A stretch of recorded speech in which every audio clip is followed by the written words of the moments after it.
Assalamualaikum warahmatullahi wabarakatuh. Bismillahirrahmanirrahim. Alhamdulillahirabbil alamin. Shalatu wassalamu ala asrofil anbiya'i wal mursalin wa ala alihi washabihi ajma'in. Amma ba'du. Baik, pada siang hari ini kita akan mulai lagi ya mengikuti perkuliahan sejarah pendidikan Islam setelah kemarin kita semua libur hari raya Idul Fitri ya. Nah, semoga kalian semua di sana dalam keadaan sehat walafiat. Amin. Amin. Dan tetap jaga kesehatan ya. Oke. Pada siang hari ini kita akan mempelajari tentang pendidikan Islam di Moro di Filipina. Dan akan dijelaskan oleh kelompok 7 yang beranggotakan baik saya di sini Haris Nur Fauzi sebagai moderator dari kelompok 7. Untuk pemateri yang pertama yaitu Mbak Laila, kemudian lanjut ke pemateri yang kedua Mas Kukuh, dan pemateri yang ketiga ada Mbak Afri, dan pemateri yang terakhir yaitu Mbak Lana. Baik, untuk langsung aja masuk ke materi yang pertama yaitu oleh Mbak Laila. Waktu dan tempat saya persilahkan. Baik, terima kasih kepada moderator atas waktunya. Di sini saya akan menjelaskan terlebih dahulu tentang sejarah masuknya Islam di Moro, Filipina. Menurut catatan sejarah, istilah Moro merujuk pada kata asal Mur, Mauriscor, Muslim. Kata Mur berasal dari bahasa Latin Mauriscor, yang artinya itu istilah yang seringkali digunakan oleh orang-orang Romawi kuno untuk menyebut penduduk wilayah Aljazair Barat dan Maroko. Ketika kolonial Spanyol tiba dan berupaya menduduki wilayah Mindanao dan Sulu, ternyata mereka itu menemukan bangsa yang memiliki agama, adat istiadat serta karakteristik yang sama seperti orang Mur di Aljazair maupun di Andalusia. Nah, oleh karena itu orang Spanyol itu menyebut mereka dengan istilah Muslim Mindanao dan Sulu atau sebagai bangsa Mur atau Moro. Kedatangan Islam di wilayah selatan Filipina seperti Mindanao dan juga Sulu itu berasal dari sumber tradisi setempat, yaitu jaringan genealogis yang disebut dengan Tarsila. Dijelaskan dalam catatan sejarah genealogi Tarsila bahwa Islam masuk ke wilayah Filipina sebagian selatan, Mindanao dan juga Sulu, tepatnya pada tahun 1380 Masehi. Kedatangan saudagar Muslim ternyata itu lebih awal daripada kedatangan kolonial Barat Spanyol, karena pertama kali Spanyol datang itu pada tanggal 16 Maret 1521 Masehi. Perkembangan Islam di wilayah Mindanao dan Sulu diawali kedatangan saudagar-saudagar Muslim yang dipimpin oleh seorang ulama Arab bernama Syarif Aulia Karim Al-Mahdum dan juga Raja Baguinda yang sedang menyebarkan ajaran Islam. Sosok Raja Baguinda ini merupakan sosok penyebar agama Islam di Sumatera Barat dan juga seorang pangeran dari Raja Paguruyang, Sumatera Barat. Nah, Raja Baguinda ini datang ke wilayah Mindanao setelah menghindari serangan-serangan dari kerajaan Hindu-Buddha Majapahit yang pada saat itu sedang menyerang Sriwijaya. Ia tiba di Kepulauan Sulu setelah 10 tahun mendakwahkan Islam di Kepulauan Zamboanga dan juga Basilan. Nah, atas hasil dari usahanya, Raja Baguinda pun berhasil membuat kabungsuan Maguindanao memeluk Islam. Mulai dari tahap inilah proses Islamisasi di wilayah ini terus berlanjut. Nah, pada saat pemerintahan Sultan Kabungsuan Mindanao, mulai diperkenalkan adanya hukum Islam yang tertuang dalam Maguindanao Code of Law atau luwuran yang didasarkan pada kitab-kitab sumber rujukan umumnya yang hampir sama dengan mazhab Syafi'i dan juga Sunni dari sisi kalam. Islam pun mulai berkembang di wilayah selatan Filipina seperti Davao, kemudian Kepulauan Lanao, Zamboanga Utara, pada saat Raja Baguinda menjadi orang yang berkuasa di kawasan tersebut. Sepanjang garis pantai Kepulauan Filipina semuanya berada di bawah kekuasaan pemimpin-pemimpin Islam yang bergelar datuk atau juga raja. Kemudian mulailah berdiri suatu kesultanan baru seperti Kesultanan Sulu di wilayah selatan Filipina setelah Kesultanan Maguindanao. Berdirinya kesultanan ini merupakan langkah penting dalam tradisi sejarah politik suku Tasauk. Kesultanan Sultan Sulu ini dimulai sejak tahun 1450 Masehi yang dipimpin oleh Sultan Syarif Abu Bakar. Nah, jadi itu kurang lebih dari sejarah masuknya Islam di Moro ya. Tadi di Moro itu atau di Filipina Selatan itu ada Kesultanan Maguindanao dan juga Sulu. Nah, itu berawal dari datangnya saudagar Islam yang datang dan mendakwahkan Islamnya di sana. Kemudian para datuk dan raja yang mulai memeluk agama Islam, akhirnya pun di situ Islam mulai berkembang. Kurang lebih itu materi dari saya. Kepada pemateri berikutnya saya persilahkan. Materi selanjutnya yaitu pendidikan Islam di Moro, Filipina. Pendidikan Islam ditransmisikan melalui beberapa bentuk media. Yang pertama yaitu pendidikan formal seperti maktab atau madrasah.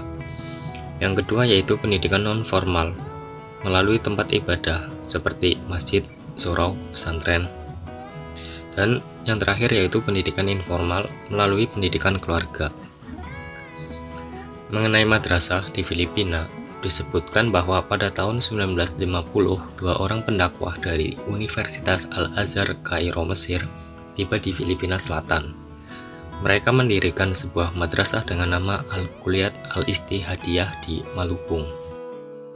Usaha di bidang pendidikan Islam Filipina antara lain menyelenggarakan Kongres Pertama Pendidikan Islam pada tanggal 27 sampai 31 Oktober tahun 1980. Yang mana pembahasannya dibagi menjadi 3 kelompok. Pertama, kelompok pengelolaan dan organisasi madrasah. Kedua, kelompok kurikulum, pengajaran, staf pengajar, dan pelajaran madrasah. Ketiga, kelompok fasilitas fisik dan keuangan madrasah. Terima kasih kepada Mas Kukuh atas pemaparan materinya. Kita lanjut ke pemateri yang ketiga, Mbak Afri. Waktu dan tempat saya persilahkan.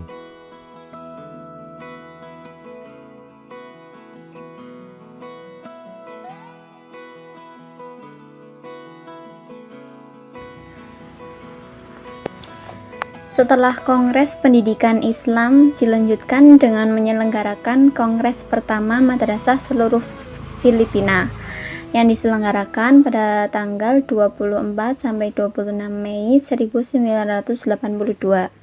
Dalam kongres tersebut membahas tentang yang pertama status madaris, jamak dari madrasah, dan yang kedua isu-isu aktual dan masalah-masalah yang mempengaruhi madaris. Yang ketiga, bagaimana madaris dapat dikembangkan menjadi lembaga-lembaga yang siap sebagai komponen yang aktif dalam sistem pendidikan di Filipina. Selanjutnya, rekomendasi Kongres tentang madaris yang dikemukakan oleh Profesor Ahmad Hasoubah diantaranya: A. Madrasah harus tetap menjadi sebuah lembaga Islam karena mewariskan studi-studi Islam dan bahasa Arab ke generasi berikutnya. Tidak perlu dinasionalisasikan. Yang B, pengajaran bahasa Inggris dan keterampilan harus dimasukkan ke dalam kurikulum. Yang C, harus diupayakan peningkatan status dan pengakuan, legalisasi dan akreditasi madaris sebagai lembaga resmi. Yang D, harus diusahakan latihan dan peningkatan kecakapan serta wawasan guru-guru bahasa Arab di madaris. Yang E, menghasilkan bahan-bahan pelajaran bahasa Arab dan studi-studi Islam dengan bantuan pemerintah dan badan-badan luar lainnya. Yang F, para lulusan madaris yang diakui harus bisa diterima di berbagai universitas umum. Yang G, menyusun standar profesional bagi para guru bahasa Arab.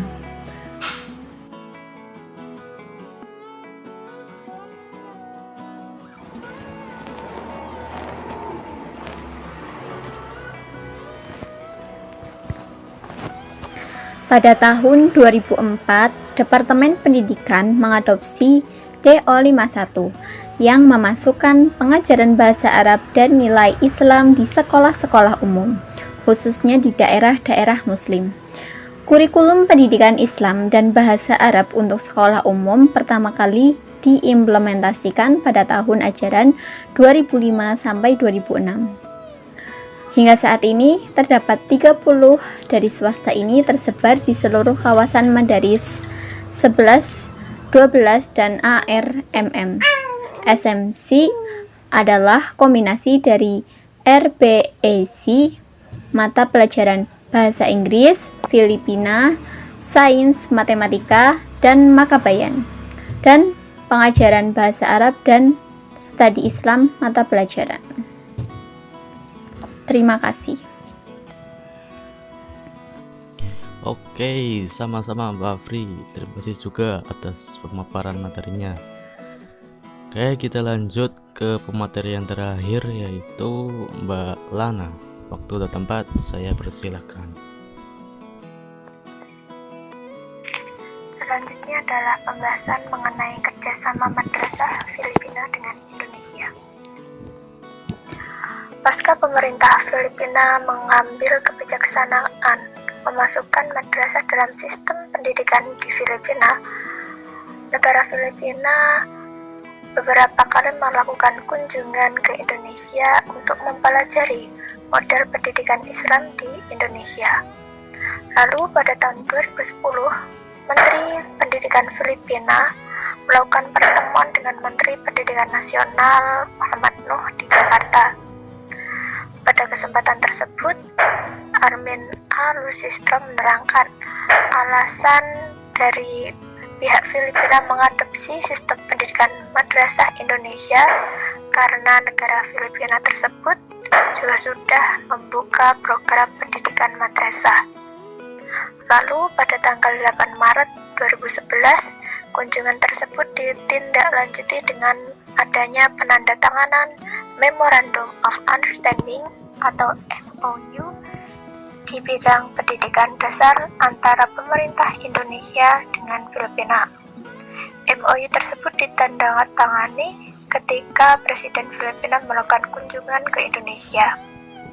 Implikasi penandatanganan tersebut yaitu pemerintah Indonesia bersedia memberikan beasiswa S1 juga S3 kepada 23 guru madrasah di Mindanao, dan para penerima beasiswa tersebut dapat memilih di univ mana mereka akan menempuh program tersebut. Di antaranya ada Universitas Muhammadiyah Malang, Muhammadiyah Surakarta, Muhammadiyah Jakarta, Muhammadiyah Profesor Dr. Hamka Jakarta, Muhammadiyah Makassar, Universitas Muhammadiyah Yogyakarta, Universitas Ahmad Dahlan Yogyakarta, dan Universitas Islam Negeri Sunan Ampel Surabaya, dan yang terakhir ada Universitas Islam Negeri Surakarta.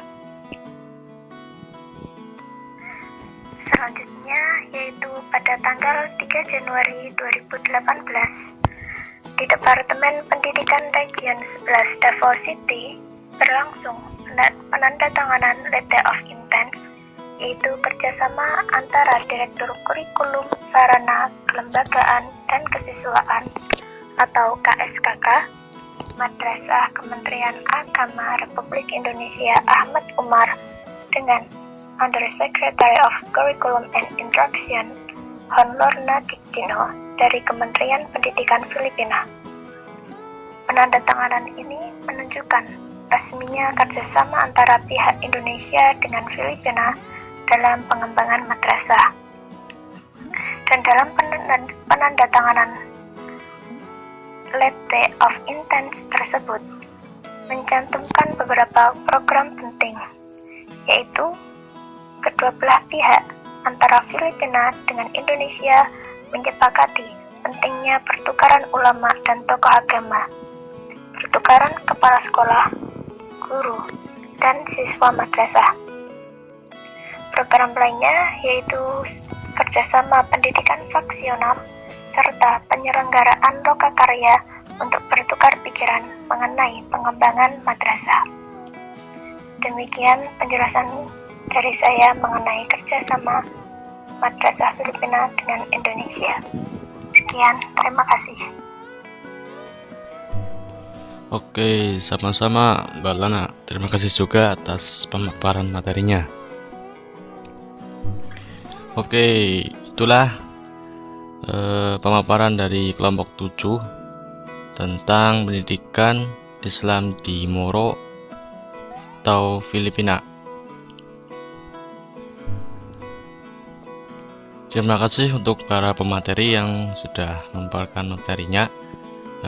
Di sini dapat saya simpulkan bahwasanya Filipina itu merupakan negara Asia Tenggara yang mayoritas itu penduduknya beragama Katolik.